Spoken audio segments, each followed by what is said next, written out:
ഇവിടെ ആരും ഒന്നും അറിഞ്ഞിട്ടില്ല. പക്ഷേ സുധി അഞ്ജലിയെ പുറത്തു കൊണ്ടുപോയത് ചർച്ചയായിട്ടുണ്ട്. നമ്പാട്ടമ്മയ്ക്ക് നല്ല മാറ്റമുണ്ട്. സംസാരിക്കാൻ വന്നവരുടെ നാവടക്കില്ല.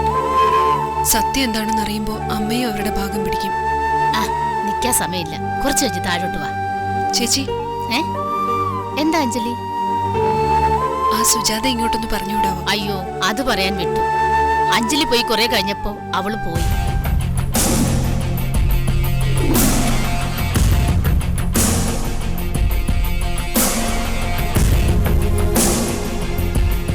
പോയെന്നോ? എവിടേക്ക്? തൃശ്ശൂര്. അവള് നിന്ന പഴയ വീട്ടിലേക്കെന്ന് പറഞ്ഞാ പോയത്.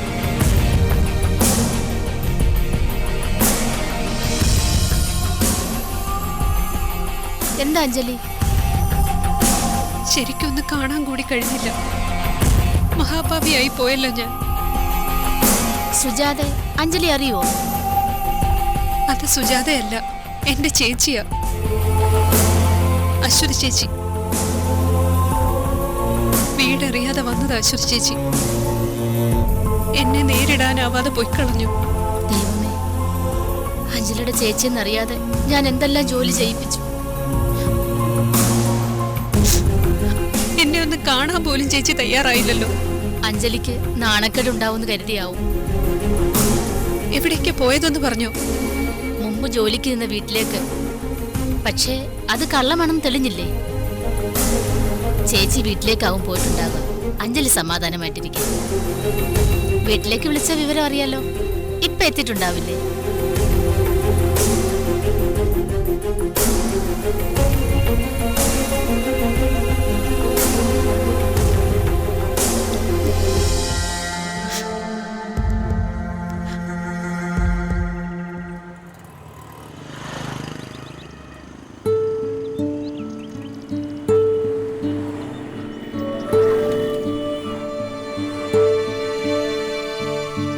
കുറെ നാളായി കാണാതായപ്പോ ഞാൻ കരുതി ഒരു വാക്കുപോലും പറയാതെ പോയി എന്ന്.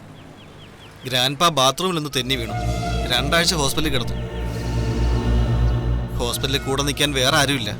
അങ്ങനെയാ ബാംഗ്ലൂർക്ക് പോയത്. ഇപ്പൊ എങ്ങനെയുണ്ട്? ഓ, പേടിക്കാനൊന്നുമില്ല. കക്ഷി ബെഡ് റെസ്റ്റില്ല. ആളൊരു ബ്രിഗേഡിയറാ. പിന്നെ ഞാൻ സോപ്പിട്ട് നിൽക്കുന്നതിനൊരു കാരണമുണ്ട്. ഗ്രാൻഡ്പായ്ക്ക് എന്നെ വലിയ ഇഷ്ടമാണ്. പുള്ളിയുടെ പേരിൽ ഇതുവരെ ഷെയർ ചെയ്യാത്ത 50 ഏക്കർ തോട്ടം മൈസൂരിലുണ്ട്. മുന്തിരിത്തോട്ടോ. അതിന്റെ നടുവിലൊരു ബംഗ്ലാവും ഉണ്ട്. അതൊന്ന് കാണേണ്ടതാ. ഗ്രാൻഡ്പാ എനിക്ക് തരാന്ന് പറഞ്ഞിട്ടുണ്ട്.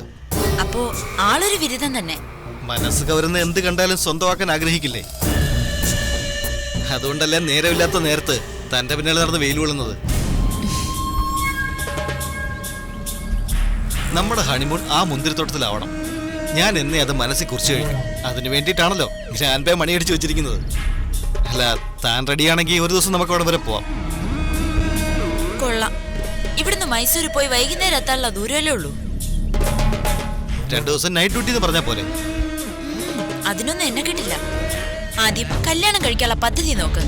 പിന്നെ എവിടെ വേണേലും ഞാൻ വരാം. ഇവളുടെ പിന്നാലെ നടന്നിട്ട് കാര്യമുണ്ടെന്ന് തോന്നുന്നില്ല.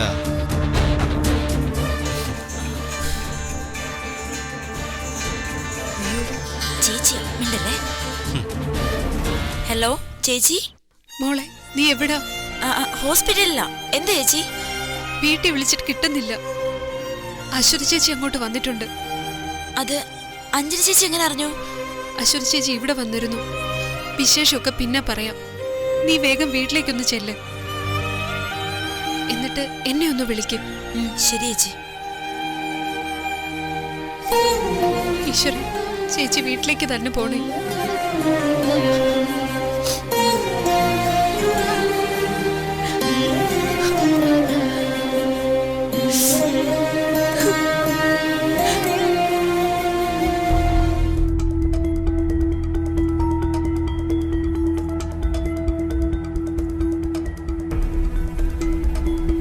നമ്പാട്ടമ്മേ, നീ എവിടെ പോയിരുന്നു ദയ?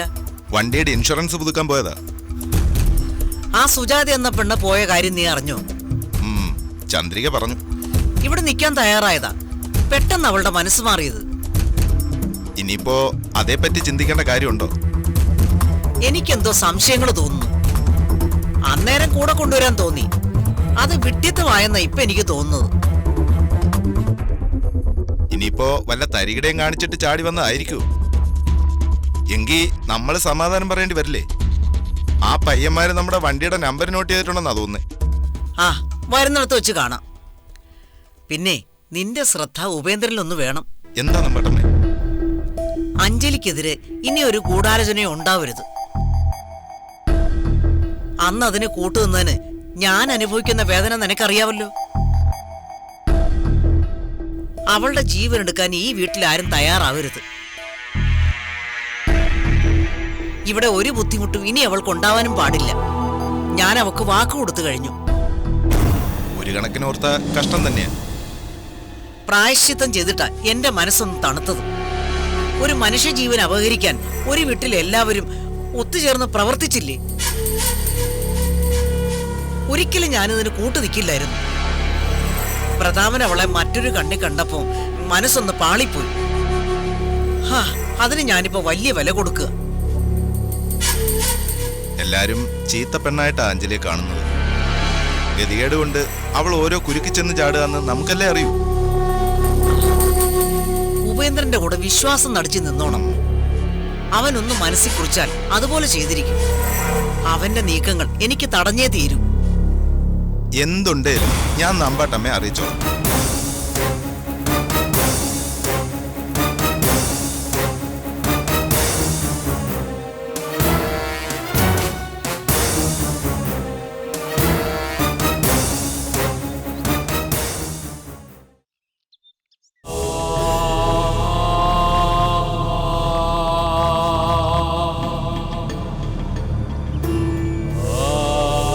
പറയൂ സുധിയേട്ടാ, അപ്പച്ചിയിൽ പെട്ടെന്നൊരു മാനസാന്തരം വന്നില്ലേ? എല്ലാം ഞാൻ അറിയുന്നുണ്ട്. അത് സാന്ദ്ര കരുതുന്ന പോലെ ഒരു മാനസാന്തരമല്ല. ഒരു വീട്ടിൽ എല്ലാവരും കൂടി ഒറ്റക്കെട്ടായി നിന്ന് ഒരു പെണ്ണിനെ ഇല്ലാതാക്കാൻ ശ്രമിക്കുന്നത് കേട്ടുകേൾവി പോലും ഇല്ലാത്ത കാര്യമല്ലേ? ഈ വിവരം പുറത്തറിഞ്ഞ നമുക്ക് വലിയ അപമാനമല്ലേ ഉണ്ടാവുന്നത്? ഇന്ദ്രേട്ടനും ബാലമാമയും അത് അമ്മയിൽ അടിച്ചേൽപ്പിച്ചതാ. ചെയ്തത് തെറ്റായി പോയെന്ന് അമ്മ ഇപ്പൊ വിശ്വസിക്കുന്നു. എന്നുവെച്ച് അമ്മയിൽ പ്രകടമായ മാറ്റം ഉണ്ടായെന്ന് സാന്ദ്ര കരുതരുത്.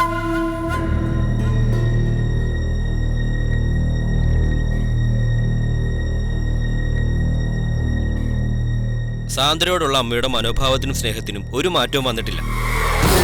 എനിക്കറിയേണ്ടത് അപ്പച്ചിക്ക് ഇപ്പൊ ഉണ്ടായ മാനസാന്തരം സുധിയേട്ടനുണ്ടായോന്നാ. ഇല്ല, സാന്ദ്ര ഇതുവരെ എന്നെ മനസ്സിലാക്കിയില്ലല്ലോ എന്ന ദുഃഖമേ എനിക്കുള്ളൂ. ഞാൻ സുധിയേട്ടനെ മനസ്സിലാക്കിയില്ലേ? മുമ്പ് കുറെ നീരസമൊക്കെ ഉണ്ടായിരുന്നു, ഇല്ലെന്ന് പറയുന്നില്ല. അഞ്ജലിയും കൂട്ടി സുധിയേട്ടൻ റിസോർട്ടിൽ പോകാൻ തയ്യാറായപ്പോ അതെല്ലാം മാറി. എന്റെ മനസ്സിപ്പോ ശാന്തമാണ്. അഞ്ജലി നമ്പാട്ട് വീട്ടിൽ നിൽക്കുന്നതിനെ പറ്റി ഞാൻ ഉത്കണ്ഠപ്പെടുന്നുമില്ല. സുധിയേട്ടന്റെ മനസ്സിൽ ഞാനുണ്ടെന്ന തിരിച്ചറിവ് മാത്രം മതി. ഇനി എത്ര കാലം വേണമെങ്കിലും ഞാൻ കാത്തിരിക്കാം. ഓരോന്നോർത്ത് ടെൻഷനായപ്പോ പഠിപ്പിലൊന്നും എനിക്ക് ശ്രദ്ധിക്കാൻ കഴിഞ്ഞിരുന്നില്ല. ഏതായാലും അതൊക്കെ ഇപ്പൊ മാറി. ഞാനിപ്പോ നന്നായി പഠിക്കുന്നുണ്ട്. ഇപ്പോഴെങ്കിലും നിന്റെ വാശിയും വൈരാഗ്യമൊക്കെ മാറിയല്ലോ. സുധിയേട്ടനും അച്ഛനുമാ എനിക്ക് ഈ മാറ്റം ഉണ്ടാക്കി തന്നത്. എക്സാമിന് ഇനി 3 മാസേ ഉള്ളൂ. നന്നായി പ്രിപ്പയർ ചെയ്യണം. കോഴ്സ് കഴിഞ്ഞാലുടൻ നമ്മുടെ വിവാഹം നടക്കും.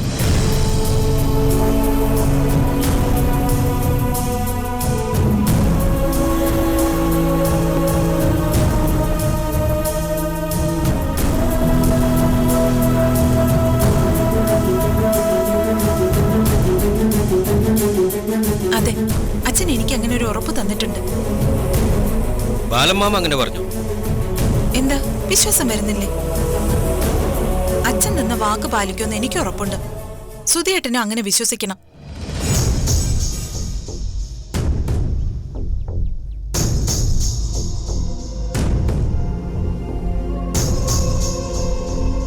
ഇപ്പൊ നമ്മുടെ മുന്നിൽ ഒരു പ്രതിബന്ധവും ഇല്ല. അഞ്ജലിയെക്കുറിച്ച് എന്തെങ്കിലും പരാമർശം ഉണ്ടായാ അത് ഞാൻ എന്തിനാന്നേ ചോദിക്കൂ. പിന്നെ ഞാനൊന്ന് കാണണമെന്ന് ആഗ്രഹിച്ച് വിളിച്ചപ്പോ സുധിയേട്ടൻ വന്നല്ലോ. ഇന്നത്തെ എന്റെ സന്തോഷം അതാ.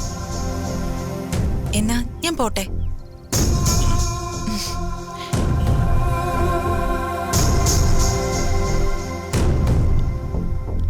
3 മാസം കഴിഞ്ഞ് വിവാഹം. ബാലമ്മാമ വെറുതെ അവൾക്കൊരു വാക്ക് കൊടുക്കില്ല. ബാലമ്മാമ എന്തോ മനസ്സിൽ കണ്ടിട്ടുണ്ട്. സാന്ദ്രയിൽ വന്ന മാറ്റം അത് തന്നെയാ.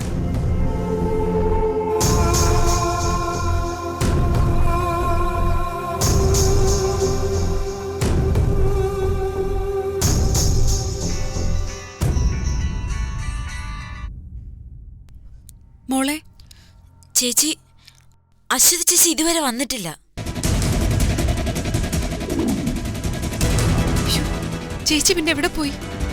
എന്താ ചേച്ചി കാര്യം? അച്ഛനും അമ്മയോട് പേടിച്ചിരിക്കുക. സുഗുണേട്ടൻ വേറൊരു കല്യാണം കഴിച്ചു. വേലക്കാരിയെ പോലെ അശ്വതി ചേച്ചി ആ വീട്ടിൽ കഴിഞ്ഞിരുന്നത്. ഗതി കെട്ട് രാത്രി ചേച്ചി അവിടുന്ന് ഇറങ്ങി. നമ്പാട്ടമ്മ ഗുരുവായൂർ പോയി മടങ്ങി വരുന്ന വഴി റോഡിൽ വെച്ച് കണ്ടു. അങ്ങനെ ഇങ്ങോട്ട് കൊണ്ടുവന്നത്. നമ്പാട്ട വീടാണെന്ന് അറിയാതെയാ ചേച്ചി വന്നത്. ചേച്ചിയോടൊന്നും മിണ്ടാൻ പോലും എനിക്ക് പറ്റിയില്ല. ഈ വീട്ടിൽ ആർക്കും ഒന്നും മനസ്സിലായില്ല. അച്ഛനോടൊന്ന് അന്വേഷിക്കാൻ പറ മോളെ. എനിക്കിവിടെ ആരോടൊന്നും പറയാൻ പറ്റില്ല. അശ്വതി ചേച്ചി കണ്ട സ്ഥിതിക്ക് ചേച്ചിക്കൊന്ന് പിടിച്ചു നിർത്തായിരുന്നു.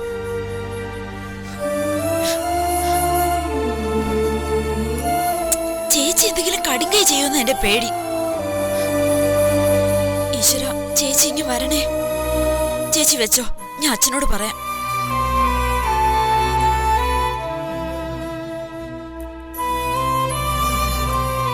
അഞ്ജലി, ചേച്ചി ഇതുവരെ വീട്ടിലെത്തിയിട്ടില്ല. പരിചയക്കാരുടെ ആരുടെയും വീട്ടിലേക്ക് പോയതാവും. പരിചയക്കാരെന്ന് പറയാൻ ആരുമില്ല. ചേച്ചി ആരുടെ വീട്ടിൽ പോവുകയില്ല. ആതിര കുറ്റപ്പെടുത്തുന്നത് എന്നെയാ. ആര് കേട്ടാലും എന്നെയല്ലേ കുറ്റപ്പെടുത്തൂ. ഇത്ര പെട്ടെന്ന് ചേച്ചി പോവുമെന്ന് ഞാൻ കരുതിയില്ലല്ലോ. സത്യം ചന്ദ്രിക ചേച്ചി എടുത്തെങ്കിലും പറയേണ്ടതായിരുന്നു. സാവകാശം എല്ലാം പറയാന്ന് ഞാൻ കരുതി. അതാ കുഴപ്പമായത്.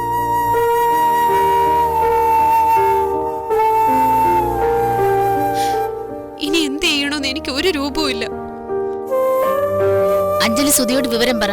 സുധി അന്വേഷിക്കാനുള്ള ഏർപ്പാട് ചെയ്യും. സുധി താഴെ വന്നിട്ടുണ്ട്, അങ്ങോട്ട് ചെല്ലേ.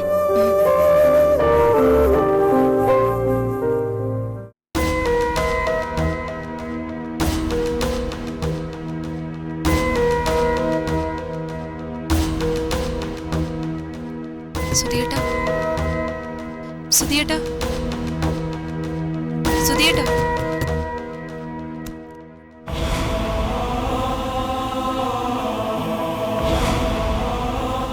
കണ്ണ് നിറഞ്ഞിരിക്കുന്നല്ലോ. ആരെങ്കിലും വഴക്ക് പറഞ്ഞോ? എനിക്ക് വേണ്ടി സുധിയേട്ടനൊരു സഹായം ചെയ്യുമോ?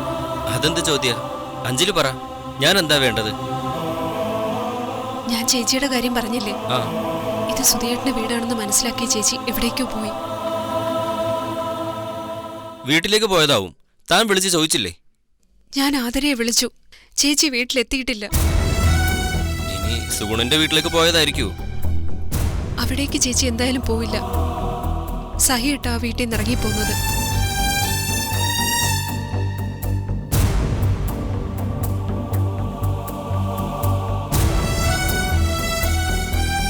എനിക്ക് പറയാൻ വേറെ ആരാ ഉള്ളത്? സുധിയേട്ടനൊന്ന് അന്വേഷിക്കൂ പ്ലീസ്. സുധിയേട്ടാ. അഞ്ജലി സമാധാനപ്പെട്, നമുക്ക് അന്വേഷിക്കാം. ഇവിടെ ആരെങ്കിലും ഈ വിവരം അറിഞ്ഞോ? ഇല്ല, ചന്ദ്രിക ചേച്ചിക്ക് മാത്രമേ അറിയൂ. വേറെ ആരോടും പറയരുത്. പിന്നെ അച്ഛനോട് ഇപ്പൊ തന്നെ പോലീസിൽ കംപ്ലൈന്റ് കൊടുക്കാൻ പറയണം. പറയാം. അച്ഛനോട് സുഗുണന്റെ വീട്ടിൽ പോയി അന്വേഷിക്കാനും പറ. അവിടെ വെച്ച് ചേച്ചി കാണാതെ പോയെന്ന് പറഞ്ഞ കംപ്ലൈന്റ് കൊടുക്കേണ്ടത്. ചേച്ചി ഇവിടെ വന്ന വിവരം പോലീസിൽ പറയരുത്. പോയിട്ട് എത്ര സമയമാവും? നമ്മൾ പോയതിന് ശേഷം.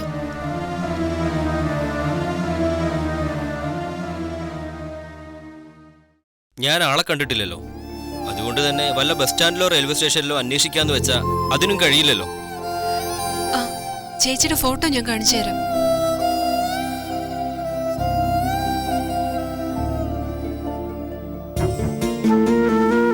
ഞാനൊന്ന് അന്വേഷിക്കട്ടെ.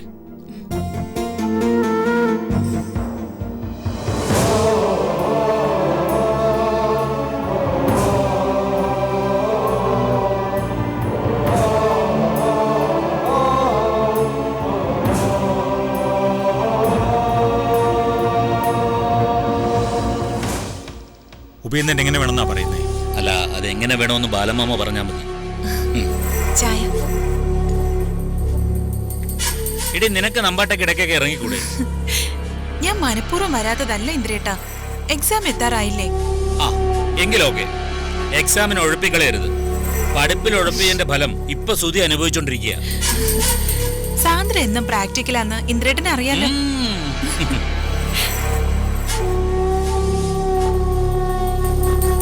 മുമ്പില്ലാത്ത ഒരു ഉത്സാഹം ഇപ്പൊ അവിടെ മുഖത്തുണ്ടല്ലോ. നമ്പാട്ടേക്ക് വരുന്നില്ലെന്നേ ഉള്ളൂ. അതിന് കാരണമുണ്ട്. MBA കഴിയാൻ ഇനി 3 മാസം കൂടെ ഉള്ളൂ. അത് കഴിഞ്ഞാൽ അവളുടെയും സുധിയുടെയും കൂടെ വിവാഹം നടത്തിക്കൊടുക്കുന്നത് ഞാൻ വാക്കുകൊടുത്തു. അതിലൊരു സംശയവും വേണ്ട. ആ പെണ്ണിന്റെ മരണവും ദുഃഖാചരണവും കഴിയുമ്പോൾ നമ്മൾ ഉദ്ദേശിച്ചത് നടന്നിരിക്കും. നടന്നേ തീരൂ. എന്റെ മോക്ക് കൊടുത്ത വാക്ക് എനിക്ക് പാലിക്കാൻ കഴിഞ്ഞില്ലെങ്കിൽ പിന്നെ ഞാൻ ജീവിച്ചിരുന്നിട്ട് കാര്യമില്ല. ബാലമാമ എന്തിനാ എഴുതാപ്പുറം വായിക്കുന്നേ? ഇത് ബാലമാമയുടെ ആവശ്യം മാത്രമാണോ? എന്റെയും കൂടെ അല്ലേ? എന്നും ഒരേ മനസ്സോടെ നിന്നിട്ടുള്ളവരാ ഞാനും ബാലമാമയും. എനിക്കതറിയില്ലേടാ. പക്ഷെ സേതു ഇടത്തിൽ പ്രകടമായ മാറ്റങ്ങൾ വന്നു കഴിഞ്ഞിരിക്കുന്നു. എന്നെ വിളിക്കാൻ പോലും താല്പര്യപ്പെടുന്നില്ല. ഞാനെന്തോ മഹാപരാധം ചെയ്ത മട്ടില ഇടത്തിയുടെ പെരുമാറ്റം. അത് നമ്മൾ പ്ലാൻ ചെയ്തത് ചീറ്റിപ്പോയിട്ടാ. ഓരോന്ന് ചീറ്റിപ്പോകുമ്പോഴാണല്ലോ ചിന്തിച്ചു തുടങ്ങുന്നത്.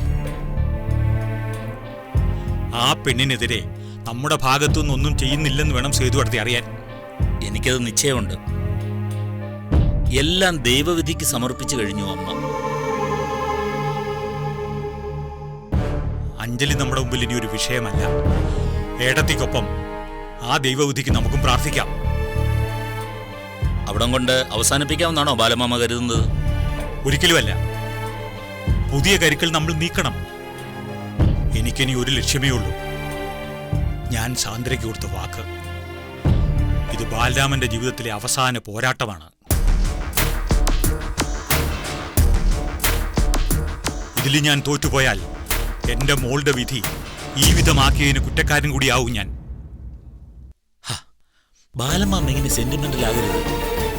വലിയൊരു സൈന്യമൊന്നും നമ്മുടെ മുമ്പിൽ ഇല്ല. അഷ്ടിക്ക് വകയില്ലാത്ത ഒരു നരുന്തു പെണ്ണ്. മുന്നിലുള്ളത് വലിയൊരു സൈന്യം തന്നെയാ. നമ്പാട്ട് സേതുലക്ഷ്മി എന്ന ഒറ്റയാൾ സൈന്യം. നീ അത് കുറച്ച് കാണുന്നുണ്ടോ? ഇനിയുള്ള കാൽവയ്പ് അത്ര എളുപ്പമൊന്നുമല്ല. ആ ബോധം നമുക്കുണ്ടാവണം. നീ വാ, നമുക്ക് എൻ്റെ ഓഫീസ് റൂമിൽ പോയിരുന്ന് സംസാരിക്കാം.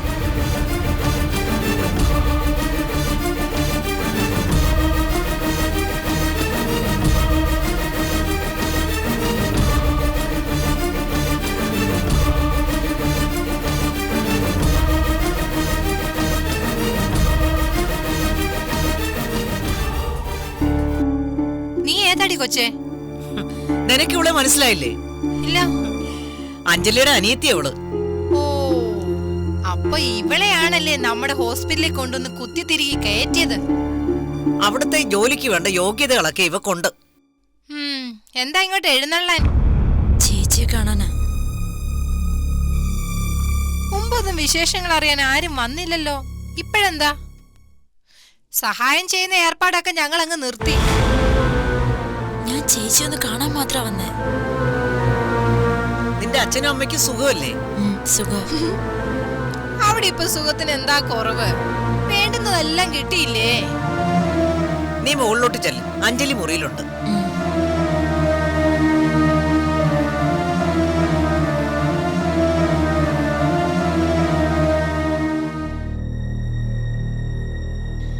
അമ്മേ, ആ വീട്ടിൽ നിന്ന് ബന്ധുത്വം പറഞ്ഞ് ആരും ഇങ്ങോട്ട് വരാതിരിക്കുന്നതാ നമുക്ക് നല്ലത്.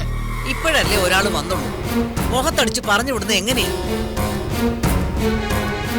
അഞ്ജലി ഇവിടെ ഇല്ലെന്ന് പറയണമായിരുന്നു. അവര് തമ്മിൽ ഫോണിൽ സംസാരിച്ചെങ്കിലോ ഞാൻ കള്ളിയാവില്ലേ?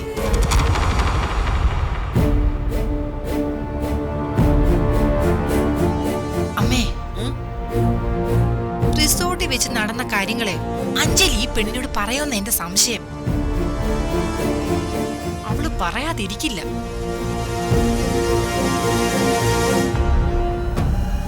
ദേ അമ്മേ, ഇനിയെങ്കിലും അഞ്ജലിയുടെ ബന്ധുക്കളെന്ന് പറഞ്ഞ ഒരെണ്ണം ഇങ്ങോട്ട് വരാൻ പാടില്ല. അമ്മ ഈ കാര്യത്തിൽ ശ്രദ്ധിക്കണം കേട്ടോ.